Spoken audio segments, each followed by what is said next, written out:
dar thum le mi som li pani ni a we ni som pare kha ala ni char char ne chan lampang na kan banga tunan ko hodon me ka ho pa in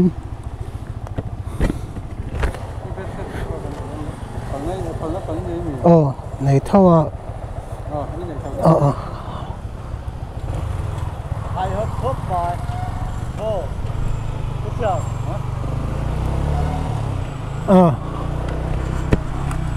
họ phải những tí tí liền cái sợi tiểu su yêu tiểu bà bóc cái này liền cái bữa nay chúng ta có cái sợi phong kiếm là ba cái bữa nay thì yêu tiểu bà chọn bận lót tụi cả là ông bên anh ấy tụi nó cái video kami 4K time lapse kasi mà là cái mình có copyright anh ấy thì chúng ta sẽ sa chân su sa pla lệ li nên vanginเขาส่งพวกก็ไงเคลมที่เรียกอันนั้นเคลมหาแรงอ่ะก็เสียงคันเซอร์นี่นะก็ตาเราดูอังก็จะอาจารย์50-50 in sem ตัวอังคันนี่ตาส่วนจู่ไอ้เราอมเลยจู่ก็วิดีโอมาสักก็เสียสักอังคันก็วิดีโอเจี๊ยอันไหนตัวมั่วเกี่ยมาตาเขาเราอัพโหลดตาอังละ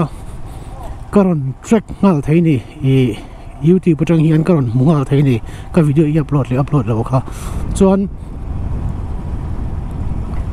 จู่ก็วิดีโออัพโหลดจู่เอ็นที่นัดอังเย่หลังนั้นเราเดี๋ยวจะเป็นอัคลิปเช่นขัดขัดเราก๊อปปี้ตาอังละข้าอารมณ์แทร็กเวกเทตาในเกมมาสตูดิโอจังคำจะมีจู่อัตแทร็กฟูข้าส่วนนี้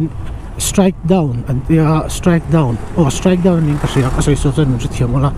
จะมีจู่กันดีลเทตาใน YouTube อ่ะเฮียนส่วน YouTube คันข้าวิดีโอข้าstrike downส่วนเราอมลุตุกันนี่ตาเวกาดารอนรีเควสสังเจงอารอนชีหลังเจงYouTube เป็นไม่ละรอนทอนหลังเจงcopyright claim ออกมาจะตีคดีตีเวหลังเจคันจนคดีอังจีฮันไว้ทุ่มอีตีส่วนไว้ทุ่ม strike down นี่หมู่ส่วนนี้อีเจเนลข้า abandon นี่เจเนลข้าตอบมักงาปาสติเชลาวงาอิลุเทตลาวงาจุดที่ยังครบส่วน YouTube จุดที่กระตุ้นให้เห็นวิดีโอที่ strike down ตัวที่ปังอาเวลกันเนี่ยก็วิดีโอเราอัพโหลดเวลก็ที่ปังอาเวลนั้นมาเสไปจงเราเวกติยาอย่างเงี้ยATM มีการกระตุ้นมันเราขาดนี่กติเลี้ยมเราวะจู่เราอมลุตุกค่ะอย่างเงี้ยมีวิดีโอเราอัพโหลดเวรีกดอังจีเตะกติที่กระทิ้งเราอมตะกันนี่ส่วนอย่างเงี้ย subscriber ค่ะก็สวยเราบอกlike comment ที่แบบก็สวย subscriber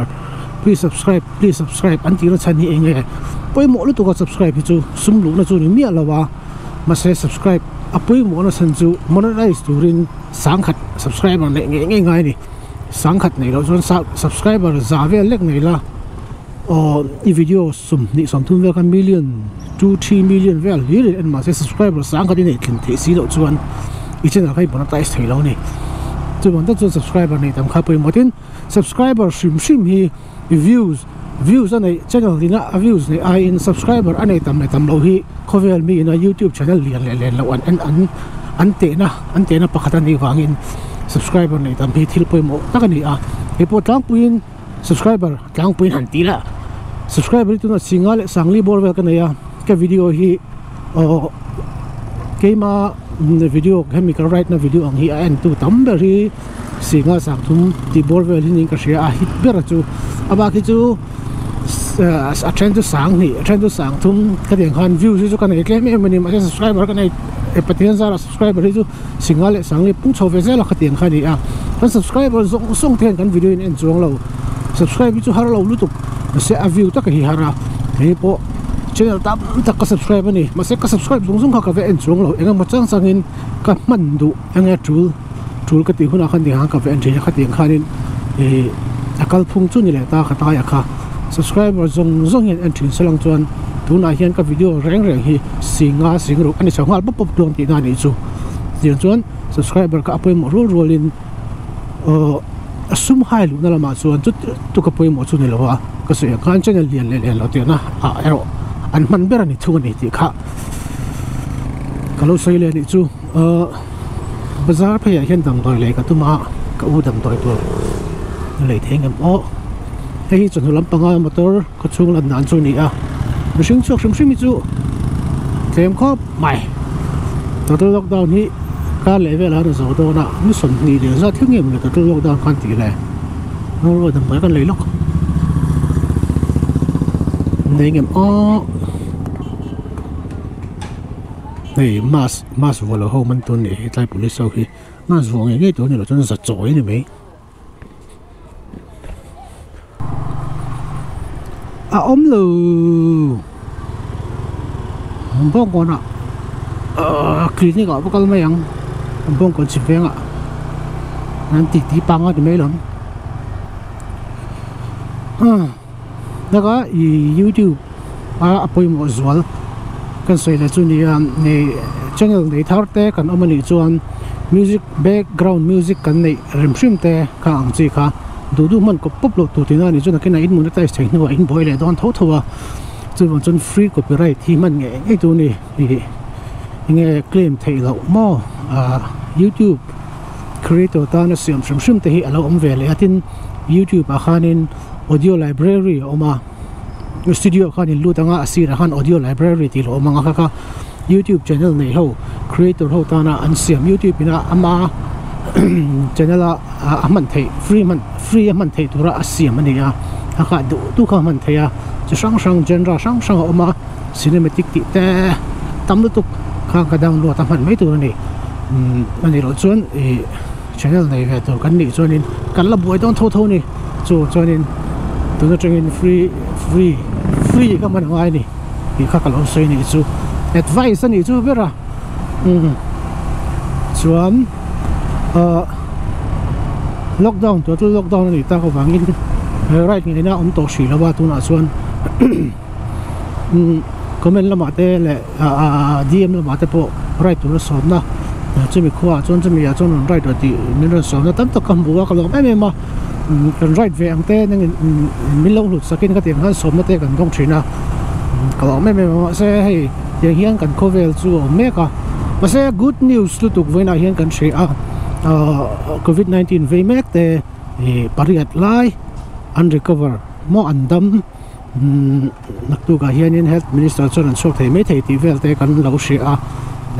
IGV tutor khanin information khanin information public relation khanin aron Twitter chu chon chin lo mu to kan ni a tianga kan in khung renga sarkar thu kan zom rang chon hun re lo te a hen a hen min ka sam nge yang ti hi ring ta tila chu kan chonin tiknia mu chonin hen na hi bo lo huna chon karon la right em right right ni som hona ta khan kandama pachian dramatic chon la right em ang ti kha ka lo sei ni enga kan sei le ta kang sei tu reng pu khai to lo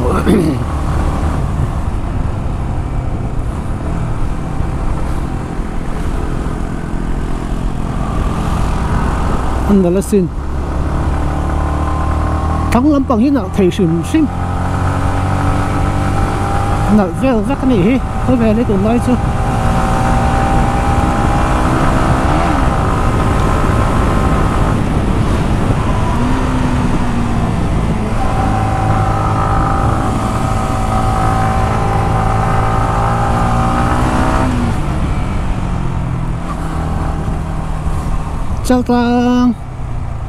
chal tang to ko chuan dai pe ka chu khanga dai pe nga chingin bong kon sim venga ka phenga bong kon sim venga dam doi ka lenga chu ka kal dan tur ni anga a chaw me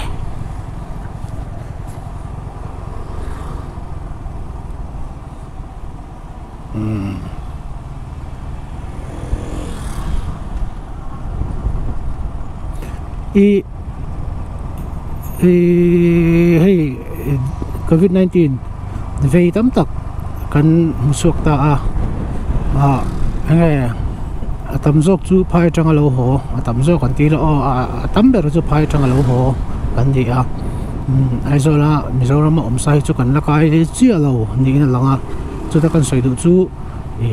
sende chu damin naktuk chu ka soi tom khan naktuk mai ta po dam doin tang chok tu ten ama ithin shik lawang utin phai tanga lo hote po quarantine center ate tam tak kan oma shom in ang chona theilo chiang sa te kan shia ina ma ni khunga nom ta ko thei te kha tiang khan hokol chen kha te khan hang kan mu ta vel mai ya shom ti mai lewin hei chu tur ve sam sami la kan that na tur kan that la na tur ve kan ti shin ramtan ka thokani ti ingai la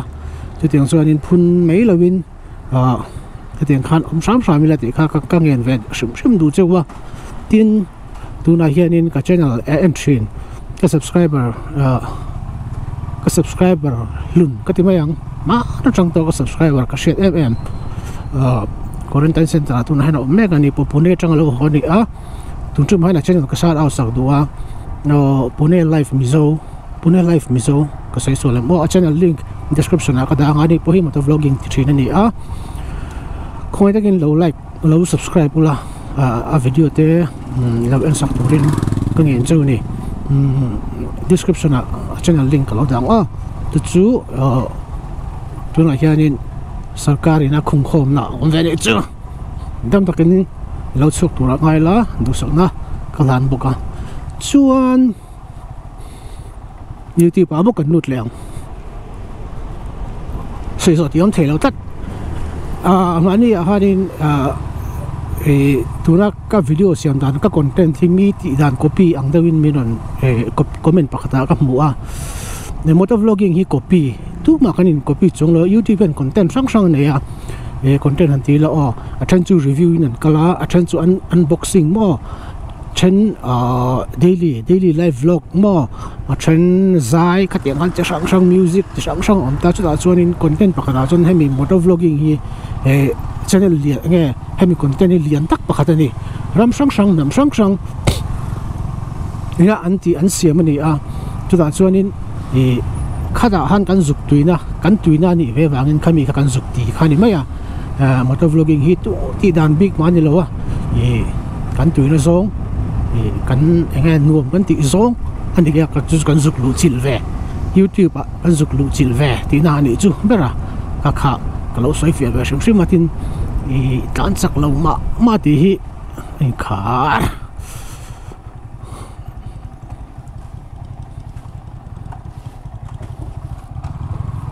tan sak lo ma ti hi comment a han ka tong le zo thina ka tan sak deu lai ni tan sak min ti bok sia tan sak lo deu lai ni tan sak lo min ti bok sia ba kha la do ta ka da chung chung hian tan sak thei lo ti ga chin ma ro GoPro vu kher lo po han ka chung ang hian han chung par ula han tlan sit ula 50 pel chuan in chung thei mi lawang chu tiang chu ni tin ba ka ke speed riding lampang hi ka ngai na vak lo sem ma ti tlan pa chung hi nuam ka ti ber ni ka mil do se thiang don dia ka drop mi chu nin honga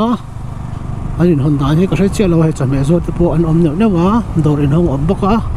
un han ram nun not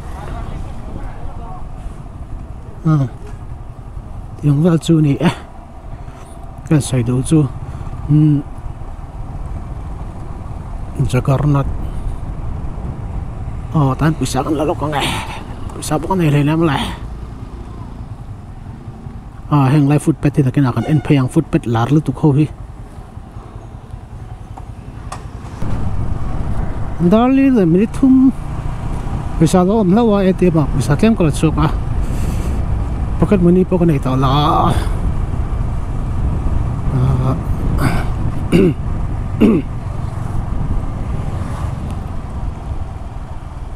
ini có sợi liền cái gì có sợi từ gốc có sợi tàu lâu đi chứ cái phát đi ra thì mấy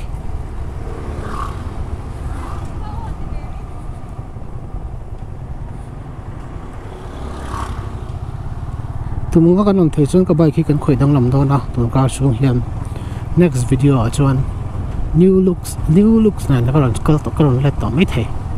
Yamaha ni hong ani he Yamaha hi ni hon tan ka shelo ba mani kan video na hong zo kan video thar zo ka khan last video khan mi lo zo ta eng tin ngan in hon tan ka shavak big lo tat Yamaha in hon tan chu ma se in oh Thursday when Thursday ni no signal light di kual don che pek tu ni lo kual ma do pek tu ni indicator light được xây đi chứ các xây đủ chứ nãy thì các trạm lạc lon light cái gì đó cái switch off các cần lệ đó nó cái switch hay hang light hay mi footpathที่ล้อมตุนไล่หลาเดี๋ยวจุกงก็ติดเสียบันทีว่าบักจุรำหันเพย์เวลาเฮียนติเจ็บแล้วเจ็บแล้วบางจุดไปจุกใส่เทเราใส่เสียเทเราว่ะก็สวิตช์ออนก็ตานแหลงงาให้มี RPM เตะแห้งไปแหลงมางากแล้วว่า start go งาหลังซีฮีโคลินตัวอังเดียวว่ายังไงงากเด็ดแล้วจุดที่คติที่ข้าออกมาก็ถือจุดนั้นให้ยันก็เทรนเดปให้มีเมคานิกเดปก็เอาส่วนเวทนะให้มีซิงคาร์เซลฟ์ซิงคาร์เอนจินเกมกันตีลุมเดียวโตแล้วเสียปุยเฮ้ยเพื่อน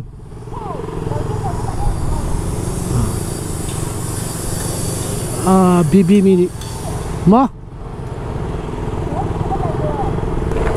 khoe mới cả la helmet even này nào về inu mila hey mi pick up chu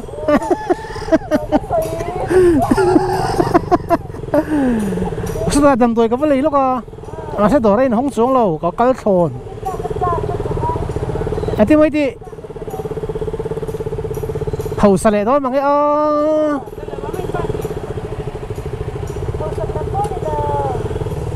hậu sáng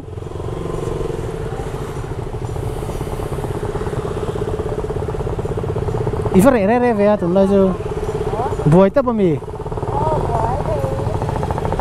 cái lò bãi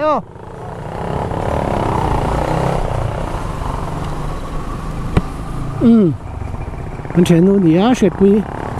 KTM chịu 200 SC200 này à anh ấy bảo cái mã đi BB thâu này cho nên cái sự chưng bằng cái sự cho nó cái tảng lệ ngal nó san hi cái số China engine này tua em bla bla bla thì về lên cái số về phẫu China gì cái cần start em mi apa ngay ang akal tuổi cho nên em mà bữa nào ông lo thì hi mechanic này mình sang đàn này à thì hành hạ đứt về cả cắt ti vak lâu này đi call tour lem lâu anh mình sử dụng vàng in cho từ từ cái các cái máy lem lâu mà sẽ gì ngay hay engine volai te chọn engine hay mi tiang start hian oil in pass tour vel te akal tour anga akal minute ni kachung kan start hian ten yang start che kan ti khana kal tour ang te ka ti khana kal kol ve khola oil sang te các chú ngã đến chú trả mà sẽ bác số đến kia mà dùng mà anh mà giặt lót làn sạch toàn nó cho nên problem chính cái này là vậy thì các shit đã đi vàng in chút thì lúc các hết tiền cần start cần tí chia cái RPM cần về cần mình các lên rồi là nó chỉ nào cái tí chân chú này cái lỗ trang châu có mấy nào cái trang lỗ tất chân cái gì cái lỗ trang châu ngay mấy rồi thì hắn đủ to lại phát đăng tuần trong video chứ mà sao làm tu có sai đâu ba subscribe lại cái video là ấn truyền thế comment tắc mình ấn truyền thế là inbox thế là asan pa message phui na cái zel tu ra nghe chỉ sang cái channel channel zel na tu ta na tiêu mình ấn truyền thế các bạn làm mấy chung làm tu có sự chưa view time cái channel video view time ngay bây giờ số indu hun skip ula indu hun en lo ula mà sẽ zo du min nei ni chon ka video kal tang kha han en ze ula khang khan kalo soi thin ni kalo soi thin chonin kha video khan chek takin kalo soi thin kha min ngai thang sakru kha request du choni abak zonga chon eng ki ma kalom avain kalom vek lom lo na ka nei lo in chunga han kalom em vek ani nang ma ni wang ha tiang kheng thei ka ni ti kin thacheng a chuang chuan kalom tu bye bye vek ule